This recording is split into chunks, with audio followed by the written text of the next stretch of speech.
Rare Gem Productions proudly presents Entrepreneurially Thinking. Entrepreneurially Thinking is a presentation of BioSTL and CET, the Center for Emerging Technologies, changing the way you view new ventures and activating your entrepreneurial mindset, empowering you to create new pathways for business success in the St. Louis marketplace and beyond. Here's your hosts, Cheryl and Christy. Now let's get thinking entrepreneurially. Welcome back to the Entrepreneurially Thinking Podcast. I'm Christy Maxfield. And I'm Dr. Cheryl Watkins-Moore. As you guys know, I lead our STEM Inclusion Entrepreneurial Initiative here in the region for BioSTL. And happy to be back. Hey, lady. Yeah, you're always rocking and rolling. You're out there being inclusive. And you're being so diverse and equitable. Yeah, I try very hard. And we are building a wonderful, we're coming up to the end of season 10. You're correct. You have been paying attention. I've been paying attention. Excellent. This is really cool. Yes. Well, more than 120 shows under our belt. Time flies. And really it flies good. because we have some great guests we interview. And we have wonderful sponsors. So we have to thank our founding sponsors, CET and BioSTL, for their continued support. We're really excited. This time when you'll be listening to us, we'll be probably in the big throes of prepping for two things. Mm-hmm. Vision, which will be in the fall. Vision 2019, guys. October 5th year. Yes. 18th. October 18th. And then this summer is when we always open our applications for Square One's. Yes. CET, I should say, Square One Boot Camp. So if you guys have ideas or thinking of a business idea, you want to stay tuned to both events. They'll help you. Yeah. So we always recommend that you check out our sponsor's website, visit ours as well. But those are two good reasons to do so. And we hope that you'll continue to help us spread the word. So follow the hashtags THINKSTL, eThinkPodcast, stay listening. Find us on iTunes, Spreaker, Facebook, LinkedIn. Wherever you are. Exactly. We want to be. You took the words right out of my mouth. Just like, what is that, MasterCard Visa? Wherever you are, we want to be. And we'll try not to have copyright infringement. It'll be great. So fun for the whole family. I know. So as always, we try to do what? Start with a little context. So in 1954, John C. Lilly, a neuroscientist, physician, and philosopher, among other things, started the study of the effects of sensory deprivation on the human brain. I would assume those could be both good and bad. Yeah, I was going to say, yes. This could be for things of good and things of bad. So we're going to talk about the good stuff Yes, today. the results were baffling. Dr. Lilly spent 2 decades perfecting his idea and research, and in the 1970s, his dream came to life with the first FLOAT Center opening in Beverly Hills, California. In Beverly Hills, of course, right? Well, everything starts on the coast. Everything is great out in Beverly Hills. There are numerous health benefits of floating, such as decreased anxiety and depression, lowered stress levels, and physical pain, along with an increase in creativity levels. I got to get me some. I was just saying, I'm like, oh my God, everybody in the whole ecosystem needs to go to a damn float center. So get yourself there. So our guests today are founders of St. Louis's first float centers. This is going to be good. So if you're interested in learning how to float and how it can benefit you and all the great things around it, stay listening. CET, the Center for Emerging Technologies, is a proud founding sponsor of the Entrepreneurially Thinking Podcast. We want you to know about all the great resources they provide, including the Square One Ignite and Bootcamp programs, as well as the online startup toolkit. The toolkit has videos, articles, and other materials to help you build your business. For more information about CET's programs, visit CETSTL.com.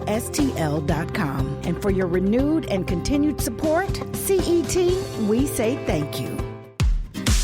Hi, this is Kevin McCulloch from FLOAT STL. To me, entrepreneurially thinking is about recognizing opportunity, gathering resources, and taking risks to create value. Our guests today are Jake Resch and Kevin McCulloch. They are the co-founders of FLOAT STL. They come from varied and eclectic backgrounds. Oh, I can't will let wait. them explain, but we are so glad that you guys are here today. Thank you for joining us. Thanks for having us. Thank you. All right. You all seem really serene. Did They you are just come out super the damn chill. float center already? Y'all are No, like, I was scrubbing bath mats this morning. I was doing laundry. Yeah. And the glorious occupation of entrepreneurship yes. reveals itself. Down and dirty every day. It's all laundry grind. and bath mats. There you go. There you go. Wow. Thanks, guys, for being with us. Well, fabulous. So tell us, what is a float center? Silence. Well, They point to each other. this is how it always happens. We just like, look, you, Yeah. me, you, huh? So who wants to take it? A float center can be lots of different things. Mhm. There's probably over 400 across the country. Oh. Some integrated with like massage therapy Ooh. and salt rooms. Our float center, we decided to stay specifically focused on the craft of floating. Mm. So And- what is the craft of floating? Well, the way that we like to set up the whole center is to really help enhance the float itself. Because when you're floating, there's typically no light, no sound. It's quiet. It's dark. Wow. About 94 degrees water that you're floating in. Over 1,000 pounds of Epsom salt dissolved. Mm. And so it creates just a really buoyant solution. Mm-hmm. You float, hence the name. Mm-hmm. No stimulus. And what's really powerful is there's no gravity on the body. Because the water just supports you fully. Mm-hmm. So when you go in and float for 60 or 90 minutes, nothing's happening. Your brain is slowly just kind of dissipating. Your body's relaxing. All the tension's also dissipating. So you have your own experience in there. So the way that we try to construct the float is to not actually worry about the float. Mm. Float takes care of itself. Mm. Our psychology background and understanding of like stress and anxiety, what we really wanted to do is create an environment and a space Mm-hmm. in the way that we can attend to guest services. And then also the environment is really relaxing and serene. So as you come in the door, like immediately begins to decrease all the Mhm. stimulus. So the whole thing is almost like a float in the Wow. center. Quiet music, good smells, really clean, kind of dimly lit with, if we have natural lighting, we can get that in there. Mm-hmm. And as you go back, it gets quieter and darker. And then just the opposite, right? So when you come out, you don't want to be overwhelmed with stimulus. Mhm. So you come out and increase stimulus slowly, Wow. interaction, talking. So that's the way we decided to set up our float center is really this whole experience. It's not just a float. It's a Mhm. float experience. So tell me about you guys' backgrounds, because you mentioned psychology or something like that. So are you both from St. Louis or from different areas? Jacob? I actually grew up in Milwaukee, Wisconsin. Lived there, went to college, University of Wisconsin. Mhm. My undergrad. sister is a UW Madison Oh, graduate nice. as well, Nice. too. Nice. Yes. What year? She's 12 years younger than I am, so I would be making up some. I don't know. Nice save. Yeah. I don't know. So I was there, graduated. Late 90s, I think. I don't know. Oh, nice. I was there and I actually graduated, worked at a treatment center for eating disorders up in Wisconsin, Mm-hmm. and then decided to just pick up and move to Washington, D.C. back in 2008. Then I was out there working with low to no income mentally ill individuals. Mm-hmm. So a lot of like homeless people, a lot of displaced people Mm-hmm. trying to get vocational rehab and housing. Mm. So I was just on the streets for about a year and a half out there. And then through a relationship and also a job, moved here to St. Louis back in 2010. Okay. And then worked at a treatment center here Mm-hmm. for complex trauma and So is your severe eating background in disorders. psychology? You have Yeah. a degree in yeah, psychology? and then a Okay. master's in psych. Okay. Worked there. That's where I met Kevin. And then actually for some silly reason, right before we opened, I decided to do a 12-month nursing degree, like an accelerated program Oh, at wow. SLU. Yeah, that sounds smart. Yeah. Well, there's like a story to that. Like I had this whole plan, and then all of a sudden, this idea of a float center came, and then I got accepted. And then when I got accepted, we also then all of a sudden got funding. Ah. Oh my gosh. We didn't know was going to happen, so I was Mhm. like, "Well, I got to do this." Gotcha. I got I got accepted. to do both of them. Yeah, I got to do both of them. Why not? So then I It's went and life. did that. It's life.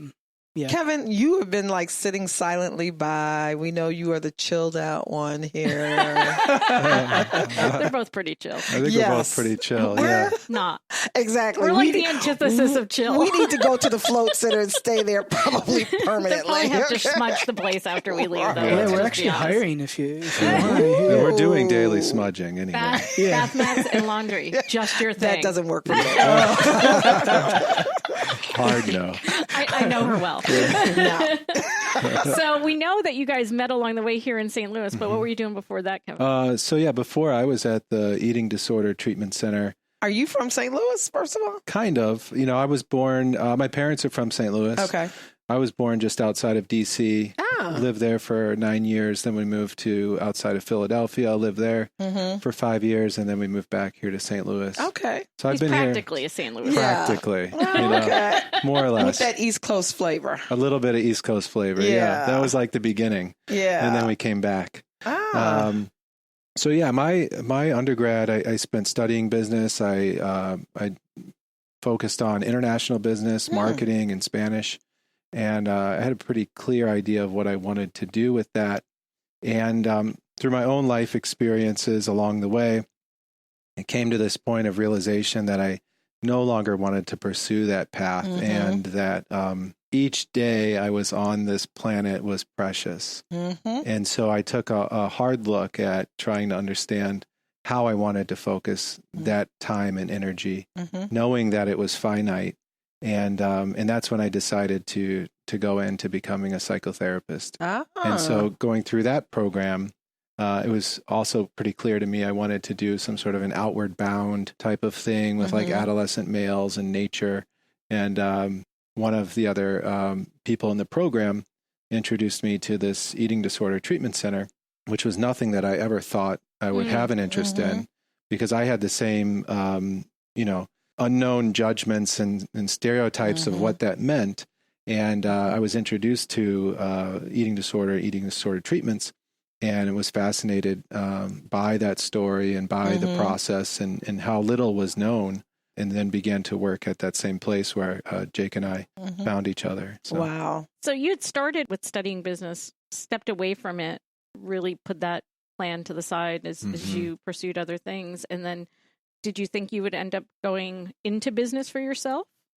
No, it wasn't part of the plan. You're like, that's done. Yeah, it seemed to be over here, and it seemed at the time, universe brought it right back. And said, hey, this is a very real component of it. I think the skills within business, never went away, because even working within the treatment center, there's managerial skills. You're always selling to everybody, communication, leadership, all of those sorts of things.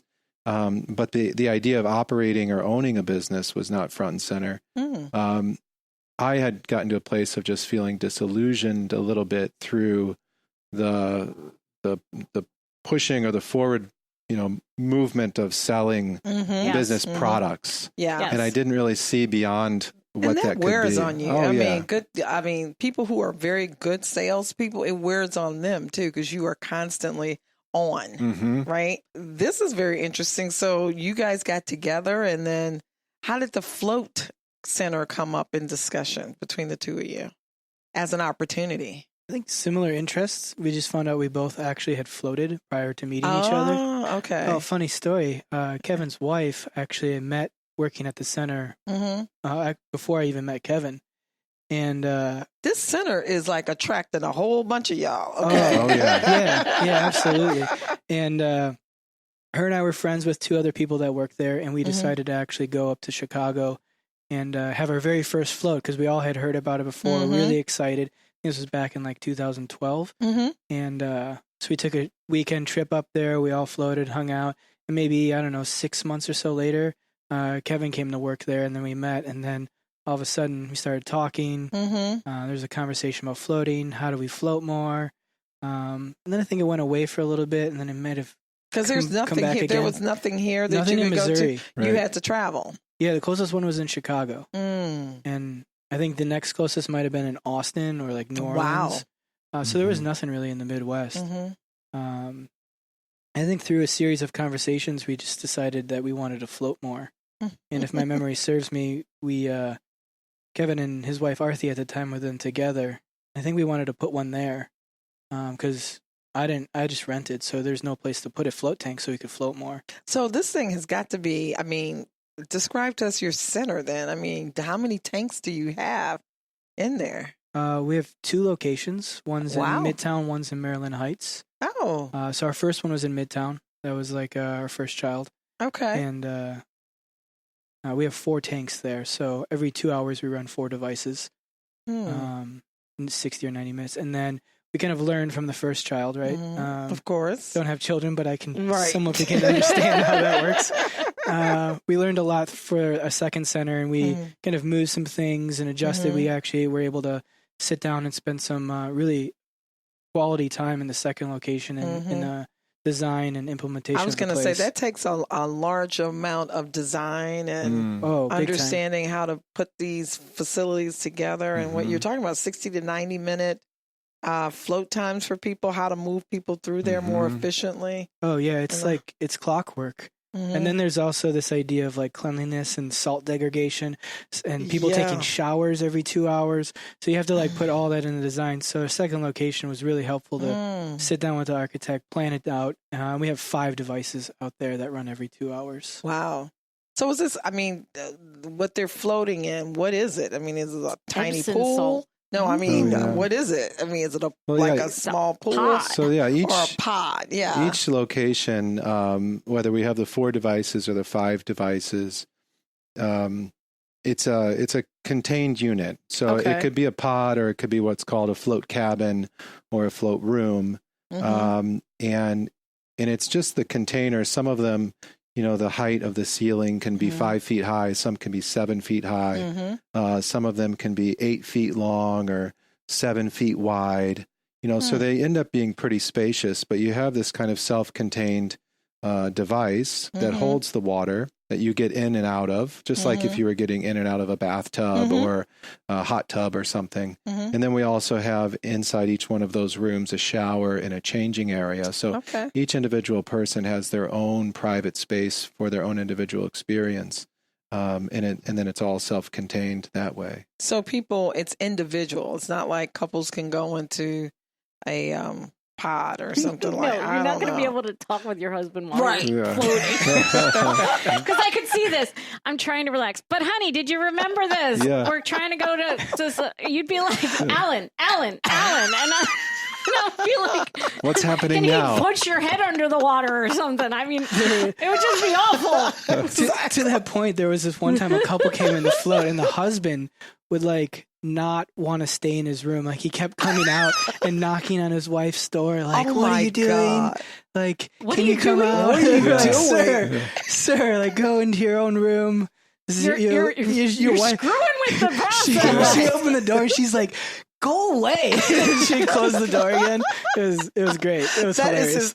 I like that you'd have to have like a bouncer. Like, I'm so sorry. Yeah. You can't go in. I was just thinking the opposite. Has anybody like freaked out because it's no stimulus, it's dark, it's like Well, here's the thing, and we've done a lot of learning along the way, okay? Because So yes, because I'm like, apparently is this in the like beginning. right? Because I was like, this could be taken as like a Stalin camp or something like that, you know, and Yes. what like when you talk about the book E-Myth, right? And they talk about maybe like eating cookies is not baking cookies, and then baking cookies is not owning a bakery, right? Right. Exactly. So when we started this off, we like to float. That was it. And you missed that part of the book. We You were just like, floating oh, is yeah, like We read owning that a book float. 2 years later. we didn't even know about that book. We just knew we liked to float and we wanted to float more. right? We didn't know about any of the other That's things. like people who want to own B&Bs because they Right. like going to They a like B&B. going to 'em, yeah. Right. They don't understand all the work that's behind it. Yeah. So we knew about therapy. We knew about the nervous system. We knew about stress and relaxation. And we tried to craft the experience in a way that made it helpful. But we came into it with our own idea of what floating was. And for us, being very adventurous and being the kind of like psychonaut explorers, we wanted to get into that depth of the void and the darkness and the silence and just like detach. And so that was exciting to us. For other people, And that it can kind of be freaks exciting. me out. exactly. I'm sure Jake's Right. like, I really love the concept. Right. But I got to tell you, I'm a little afraid I'm going to freak. Right, that's why Freak the hell I out. said, anybody in there start screaming or what? Yeah, so when we started doing our elevator pitches in the beginning, you know, people would be like, well, what's floating? It's like, it's dark and it's quiet and you're all alone. And they were, you know, their faces would just get like this grimace of horror. Like, no, it's great. You'll love it. So what we've learned is that it's really helpful for accessibility to provide options and control in, you know, for the end user, right? So you have your own light controls and they're beautiful colored LED lights that you can customize the color if you want purple or green or blue. Oh. And you can keep that on the whole time if you want, or you can turn it off. Also, we have underwater speakers that play music and the sound waves travel through the water and you like feel the vibration and hear the music. Very cool. And so we can play that throughout the whole experience or it can be silent. So there's different ways for it to... I'm feeling much better already. Exactly, Yeah, because right? I was like, dark and no, that is not working for and me. I just could see you being like, Ellen. I'd Like that be little like, video I'll of wait for you outside. We'll have like a little little screen in yours. It'll just pop up with a feed, a live feed. It'd be like Chris and I when we went kayaking in a dual kayak, and the whole time I was like, honey. He was like, I'm about to and flip he this like got me boat off. over. He's like, put me on the shore, and he's like, bye bye. I'm by myself now. Granted, we were on the Hudson. But I was a little nervous. What can I say? So when we come back, we're going to learn more about what it means to be in business together and what this experience has been for you as entrepreneurs. So we'll be right back. STL is a proud founding sponsor of the Entrepreneurially Thinking podcast. We want you to know about all the great things they are up to, including the STL STEM, Entrepreneur Inclusion Initiative, and Fundamentals program for early stage would-be entrepreneurs in the life sciences in St. Louis. You can learn more about all of STL's programs by visiting biostl.org. And for your renewed and continuing support, STL, we say thank you. Purpose First Advisors is proud to support the Entrepreneurially Thinking podcast. Purpose First works with entrepreneurs and the organizations that support them to accelerate business formation, scaling, and transformational growth.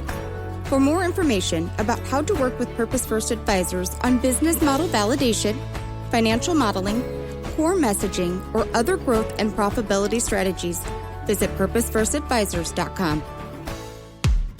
Hey, this is Jake Resch with FLOAT STL, and entrepreneurially thinking means to me to take an idea and be resourceful, inspiring, adaptive, and innovative as a way to create value.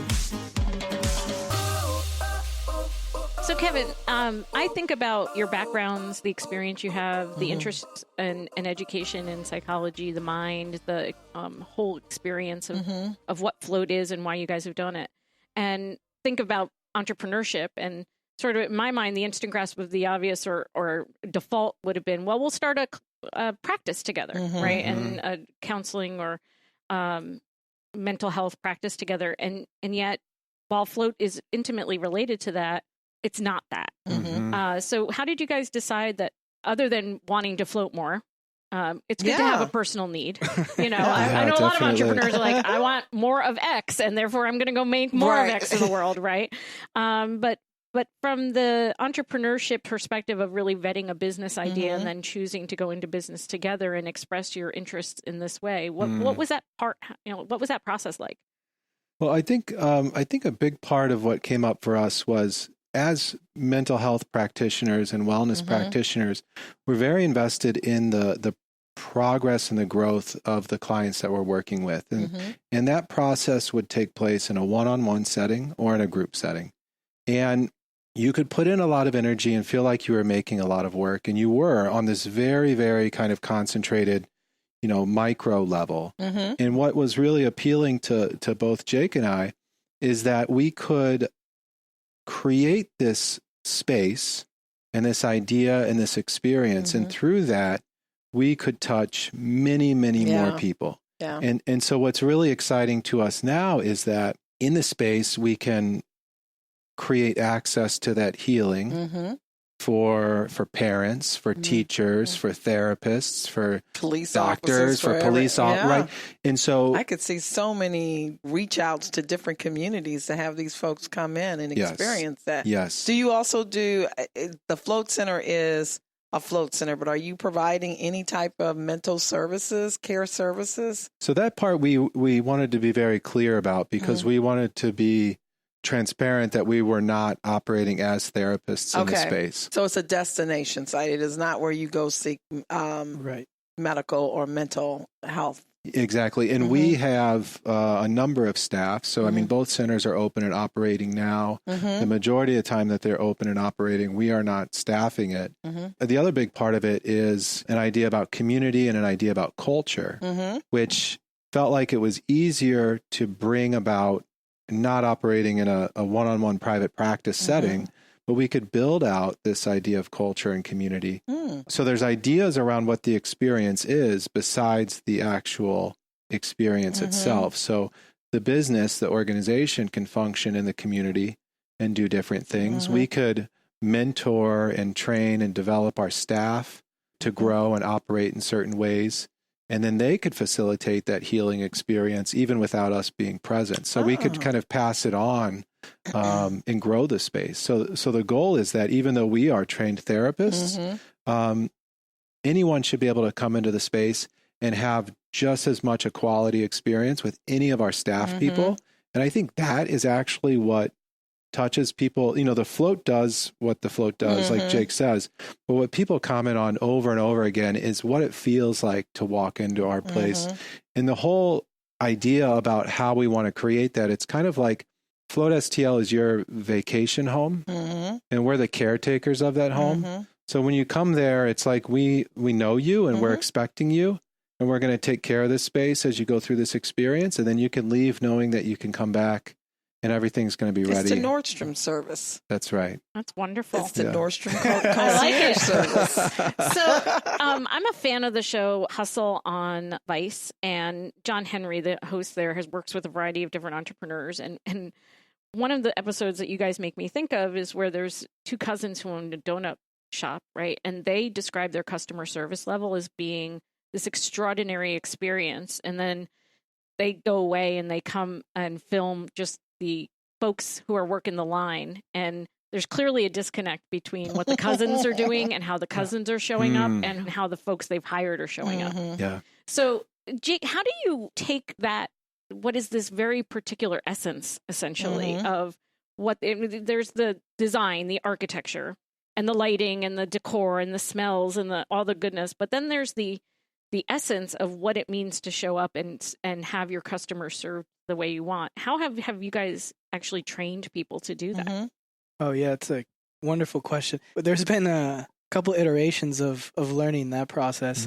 I think one of the biggest things that we do is we have a very slow onboarding process. It can take anywhere between like 4 to 5 weeks to actually get somebody in a place where we feel comfortable with like having them in the space without us there. So they do a lot. Is that like a probationary period for them? Well, the way sort of we have like the first 2 weeks. They're strictly with just Kevin and I in the space, just kind of learning some of the ins and outs and the tasks, and really seeing if they feel okay with cleaning showers and rolling towels. Yeah. We went through a couple pitfalls in the beginning where people said that they were okay with it, and then all of a sudden they're not. So we have taken this like 2 week kind of feel it out process for both parties. And that's been super helpful. And then after that, they just do like a lot of shadowing for the next 2 to 3 weeks. And there's a lot of observation that goes on, just like how you interact with people. It's such a delicate process because sometimes when people come out of a float, they don't want to be talked to at all. Yeah. And sometimes people are super chatty. And you have to know, right? You have to know. Feel it out. You know, a lot of times I'll ask people, have you been a server before? And if they have, they like kind of get it. You get feel at the table. Do they want more service or less service? So that's like a big component of it. And then like another. That's a really good analogy because people who are in service roles, the bad ones don't have that ability to really understand the people that they're serving. They're taking plates away and I've had that experience. Interrupting conversations, and you're like, go away until I call for you. It's been 30 seconds. Okay. Right. I'm good. Leave me alone, right? No, but that's good because this is a service-oriented, high level of service, right? Touch. Yeah, absolutely. I mean, one of the things I always tell people is when you're interacting with a guest, we don't call them customers, we call them guests, is try to remove all the barriers that are between you and that guest. That could be like the physical desk. So, for instance, when somebody walks in the door, you don't stay behind the desk and say hello. You get out around, you greet them at the door, you introduce yourself. You don't, introduce them as an appointment time. And so those are like the physical barriers, but also like the mental barriers. Like, are there things going on in your head? And just helping people kind of sort through that. Another big thing is we immediately have people floating when they start working with us. So they get the experience. Yeah, typically our pool of people have already floated. And like through conversation, like this new girl we actually just hired last week, she floated for like her third time, and we were just talking, and she's talking about looking for a new job. And there I'm like, go. Hey, you interested in here? She's like, yeah. And now she's with us. And so like that's kind of a little bit of a requirement. Yeah. It's not like a demand, you so must to speak. right. Yeah. Right. But like if you're going to be facilitating and understanding. You can't talk about the experience. Yeah, right. like you can feel it out. Like when was the time that you freaked out? Why did that happen? When, like mentally, like what's going on in your head? What does it feel like for this? Like just the nuances of a float and how people set it up, what feels good after and before. How have you grown your staff? I mean, how long you guys been in business? Just over almost over 4 years. 4.5 years. Okay, and you have 2 locations now? 2 locations. How many people do you have? 10, 11 now. Yeah. Okay. Total. Between the 2 locations. Yeah. Wow. And you're right. I mean, that's touchy to try and find the right person that can work with people. Not everybody can do that. And especially, I think this is even more of an intimate situation because, you're talking about people in a situation where they're almost helpless. Yeah. Yeah, we say vulnerable. Like you're going, you're stripping your clothes, you're stripping everything down. You're in a vulnerable space. So you have to be able to hold that space for them to know that it's going to be there if they need to come back to it and welcoming. So, Kevin, do you guys self-identify? Well, I should ask you separately, not that you can answer for each other on this one. But like, do you self-identify more as an entrepreneur and business owner or as a therapist or both? I don't identify as a therapist anymore because I don't believe I'm actively doing therapy just because specifically the way that we understand it, therapy is a licensed practice within the state of Missouri. And so I'm not engaged in like that sort of licensed practice.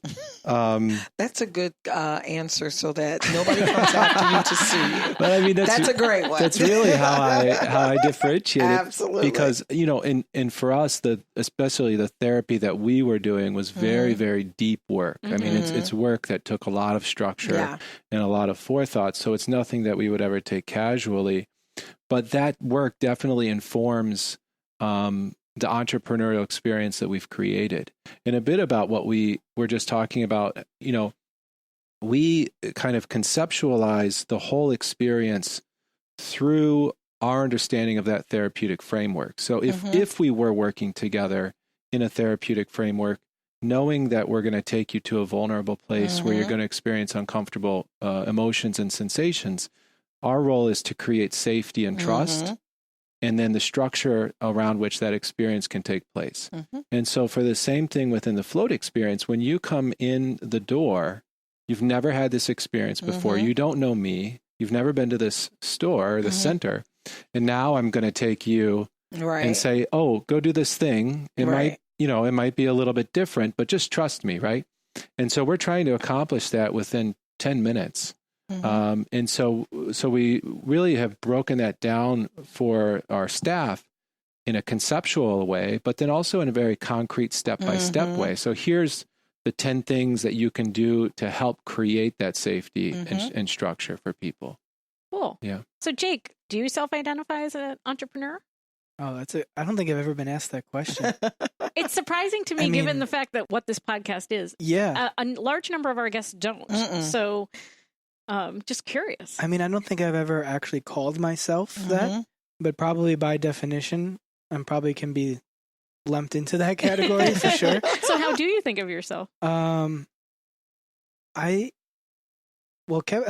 and I have also done like 2 other projects together, float related within the float industry. So something that I always like to say is that we're just people who like to have fun and do projects together. Mm-hmm.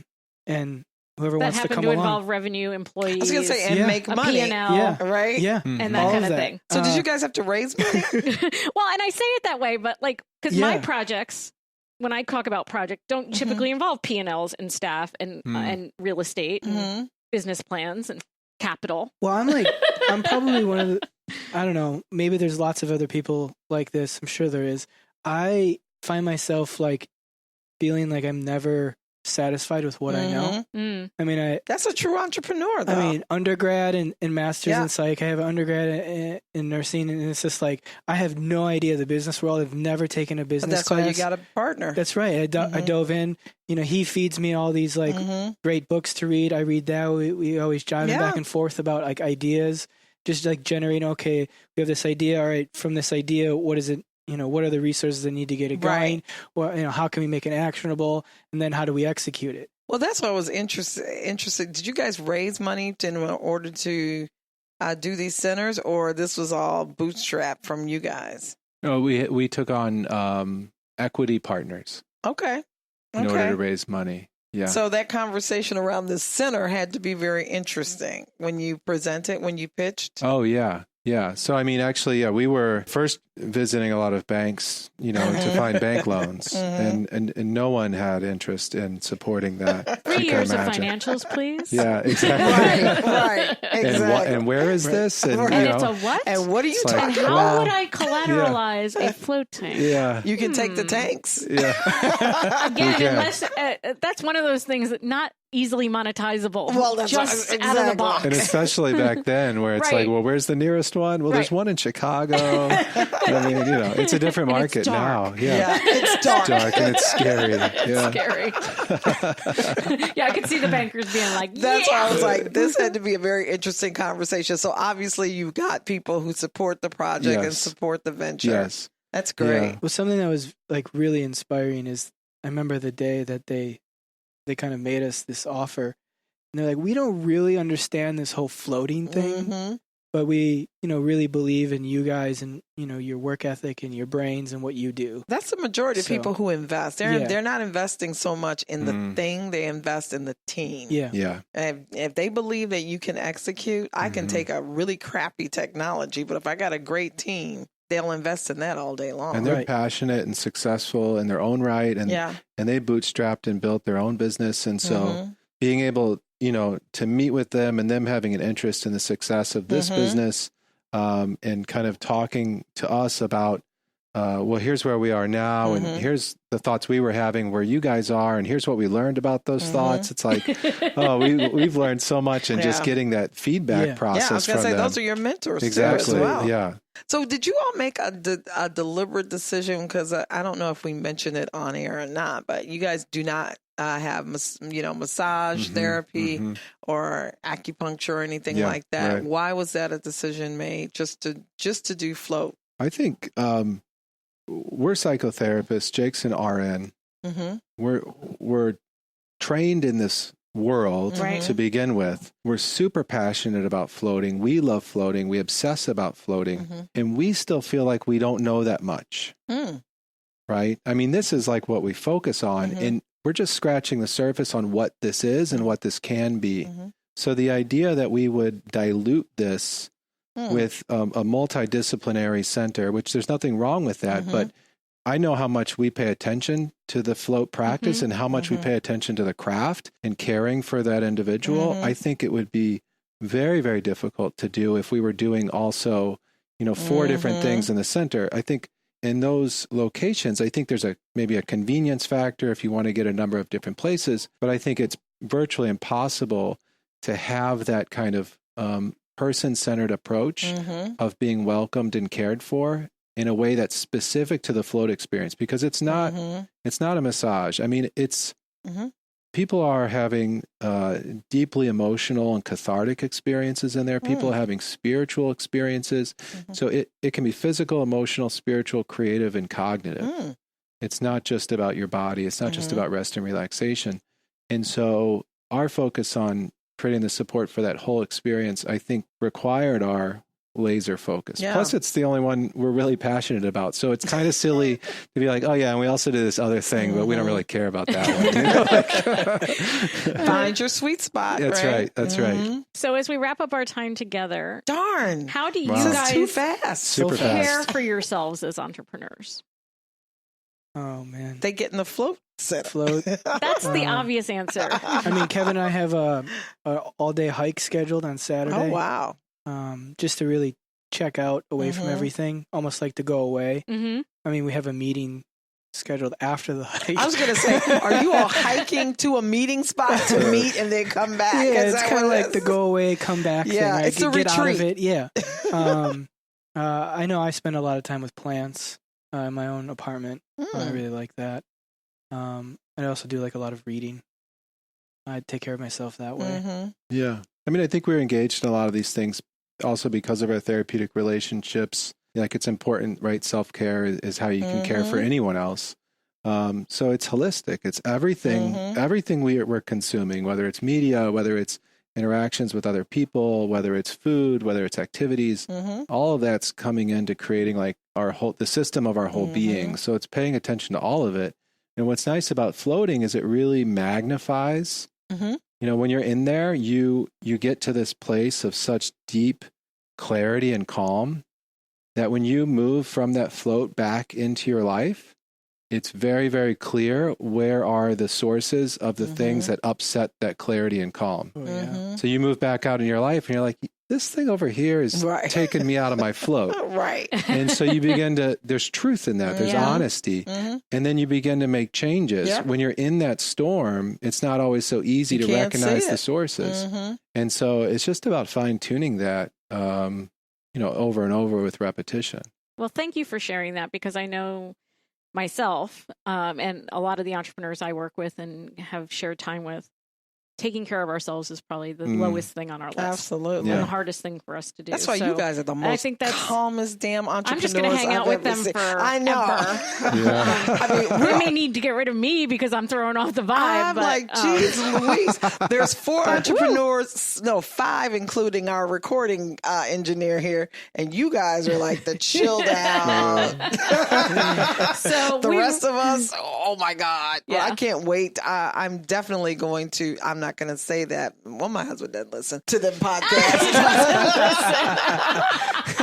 But I will Alan be will talk about that later. Alan will be getting something for Father's Day for this. Awesome. Wonderful. Okay. Well, thank you guys for making time to be with us and for sharing the experience and the opportunity to check you out. Yes. Appreciate it. Thank you.